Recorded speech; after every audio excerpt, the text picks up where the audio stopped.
भाई जब SSC JE का प्री और मेंस क्लियर हो जाता है ना, और जब हम लोग डीवी के लिए जाते हैं और डीवी में किसी डॉक्यूमेंट की कमी की वजह से हम लोगों का सिलेक्शन नहीं हो पाता, बिलीव मी वो सिचुएशन ऐसी होती है कि तुम माउंट एवरेस्ट पे बिल्कुल पीक पे चढ़ गए थे और अचानक से पैर फिसल गया और तुम खाई में गिर गए। हाँ, मतलब मैं दुनिया का योद्धा बनने वाला था और सिर्फ एक चूक की वजह से मैं बिल्कुल नीचे आ गया। आप सोच के देखिए आपके दिल और दिमाग पे और आपकी जिंदगी पे उस छोटे से मोमेंट का क्या असर होता है। वो पल जो आप लोगों के दिमाग में चल रहे थे बनने को लेकर, वो पल एकदम से चूर चूर चूर चूर चूर चूर चूर होकर और रोड बनने लायक भी नहीं रहते। तो नमस्कार मेरे प्यारे दोस्तों, मैं निखिल गोयल आप लोगों का स्वागत करता हूं अपने दिल में और अपने चैनल पे। और आप लोगों को आज इस छोटे से सेशन में ये डिस्कस करूंगा कि डीवी में किन डॉक्यूमेंट्स की जरूरत होती है और आप लोगों को डीवी में क्या क्या प्रिपेयर करके पहले से ले जाना है और किस तरीके से ले जाना है, सो दैट आपका डीवी बहुत अच्छे से हो सके। और कहीं ना कहीं आप लोगों को ये पता होता है तो एक कॉन्फिडेंस की लहर आती है। जिस रास्ते पे हमको चलना है, जिस मंजिल की तरफ हमको जाना है और जो रास्ता हमको लेकर जा रहा है, अगर हम उस रास्ते के कंकड़ों से, उस रास्ते के गड्ढों से, उस रास्ते की स्मूथनेस से पहले से आगाह है ना, तो आराम से हम चल सकते हैं और पहले से प्रिपेयर होकर मंजिल तक आराम से पहुंच सकते हैं। तो आज के इस सेशन में सबसे पहले मैं आपको बता देता हूं कि भाई डॉक्यूमेंट वेरिफिकेशन में किन किन डॉक्यूमेंट्स की जरूरत पड़ती है। कॉमन सेंस है, आप लोगों का कोई ना कोई कॉल लेटर आएगा, कॉल लेटर को अवश्य लेकर जाना है और ये सब कुछ हार्ड कॉपी में लेके जाना। उधर आप लोग ये मत दिखाना कि भाई आजकल डिजिटल इंडिया का जमाना है, मोदी जी के कहने पर हम लोग चल रहे हैं, ऐसा मत करना। सब कुछ हार्ड कॉपी में होना चाहिए, प्रिंट आउट होना चाहिए। तो डीवी का जो कॉल लेटर आता है, वो कॉल लेटर आपके पास होना चाहिए। 3 पासपोर्ट साइज आप लोगों की फोटोग्राफ आपके पास होनी चाहिए। आईडी प्रूफ होना चाहिए। आईडी प्रूफ में कुछ भी हो सकता है, वोटर कार्ड भी हो सकता है, पैन कार्ड भी हो सकता है, ड्राइविंग लाइसेंस भी हो सकता है, आधार कार्ड चलेगा, आईडी प्रूफ होना चाहिए। उसके बाद आपका डेट ऑफ बर्थ का एक प्रूफ होना चाहिए। डेट ऑफ बर्थ का प्रूफ, 10वीं की मार्कशीट, 10वीं की मार्कशीट बढ़िया रहती है, आप लोग लेकर जाना। उसके बाद आपके पास डिग्री या डिप्लोमा जो भी आपने किया है उसका सर्टिफिकेट होना चाहिए। अगर आपने नई नई की है और आपको डिग्री मिली नहीं है तो प्रोविजनल सर्टिफिकेट भी चलता है। लेकिन अगर बहुत टाइम हो गया और आपकी डिग्री एलोकेट हो चुकी है यूनिवर्सिटी से और अगर आपने नहीं ली, तो बिलीव मी वहां प्रोविजनल नहीं चलेगा। आपको अपनी डिग्री कॉलेज से या यूनिवर्सिटी से लानी पड़ेगी और आपको वो ही शो करना है, ठीक है। तो सर्टिफिकेट, फिर अगर आप लोगों ने किसी कंपनी में काम किया है, आपके पास 2 साल का एक्सपीरियंस सर्टिफिकेट है, क्योंकि आपको पता है कि जिस डिपार्टमेंट में आप जाना चाह रहे हैं वहां अगर 2 साल की डिमांड रखी गई है, तो आपके पास उस कंपनी का सर्टिफिकेट होना चाहिए एज अ प्रूफ, और वो फेक ना हो, कृपया करके ध्यान रखना।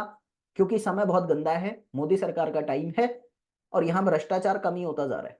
तो मेरे अकॉर्डिंग तो चाहे किसी की भी सरकार हो, भाई आपका ढंग का सर्टिफिकेट होना चाहिए, फेक मत लेके जाना। किसी कंपनी का एक्सपीरियंस सर्टिफिकेट है तो वो लेकर जरूर जाना, ठीक है। और मार्कशीट होनी चाहिए हर सेमेस्टर की। आपने डिप्लोमा किया है या डिग्री की है, आपके हर सेमेस्टर की मार्कशीट होनी चाहिए। आप लोगों का कोई बैक का एग्जाम भी हुआ है तो उसका भी प्रूफ होना चाहिए आपके पास, उसकी भी मार्कशीट होनी चाहिए, क्योंकि उसमें मेंशन होकर आ जाता है। तो आपके पास सारे डॉक्यूमेंट होने चाहिए हर सेमेस्टर के, ठीक है। देन अब आता है कोटा सिस्टम। भाई आप ओबीसी कैटेगरी से बिलोंग करते हैं, आप ईडब्ल्यूएस कैटेगरी से बिलोंग करते हैं, तो एक फाइनेंशियल ईयर की स्पेसिफिक डेट होती है, फॉर्म भरने तक की डेट, फॉर्म भरने तक की डेट तक आपके पास सर्टिफिकेट होना चाहिए। उसके बाद का सर्टिफिकेट ना हो, फॉर्म भरने तक की डेट तक का, last date of the form submission तक आपका सर्टिफिकेट अवेलेबल होना चाहिए। और ईडब्ल्यूएस सर्टिफिकेट की बात करूं तो एसएससी के फॉर्म में लास्ट में दिया होता है वो फॉर्मेट, उसी फॉर्मेट में आपका ईडब्ल्यूसी का सर्टिफिकेट, ईडब्ल्यूएस का सर्टिफिकेट होना चाहिए।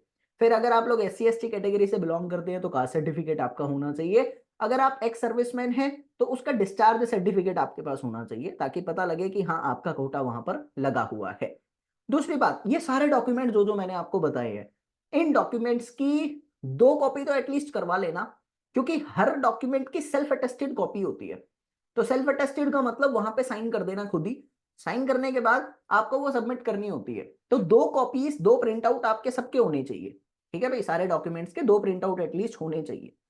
इसके अलावा प्रेफरेंस फॉर्म आप लोग भरते हैं, पहले तो क्या होता था कि वहीं पे आप लोगों से डिपार्टमेंट होता था, आजकल पहले ही भरवा लिया जाता है, ठीक है। तो वो जो आपने प्रेफरेंस फॉर्म भरा है उसका प्रिंट आउट आपके पास होना चाहिए, क्योंकि वो वहां पर शो करना पड़ता है, और उसके भी 2 प्रिंट आउट आप लोग रख लेना, किसी तरह की दिक्कत नहीं आएगी।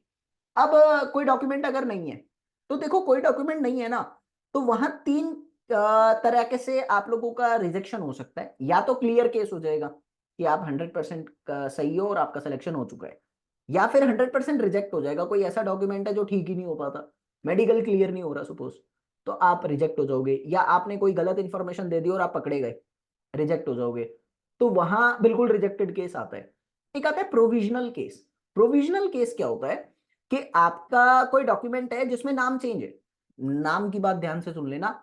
एक एक चीज जो ओरिजिनल डॉक्यूमेंट में है वो फॉर्म में होनी चाहिए। अगर एक लेटर की भी मिस्टेक हो गई, एक अल्फाबेट की भी मिस्टेक हो गई, तो समझ लेना रिएक्शन हो जाएगा।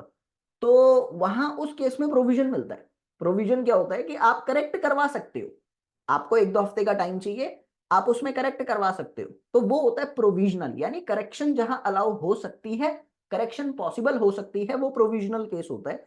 तो प्रोविजनल केस में क्या होता है, अगर कोई गलती है तो आप लोगों का या तो आप साथ के साथ करेक्शन करवा दो, फॉर्म मिल जाता है आप लोगों को प्रोविजनल केस का, या तो साथ के साथ करेक्शन करके सबमिट करवा दो। नहीं तो अगर आपको टाइम लग रहा है तो एक एफिडेविट बनवा लो, एफिडेविट बनवा के वहां पे सबमिट हो सकता है, तो आपका वो एक्सेप्ट कर लिया जाता है।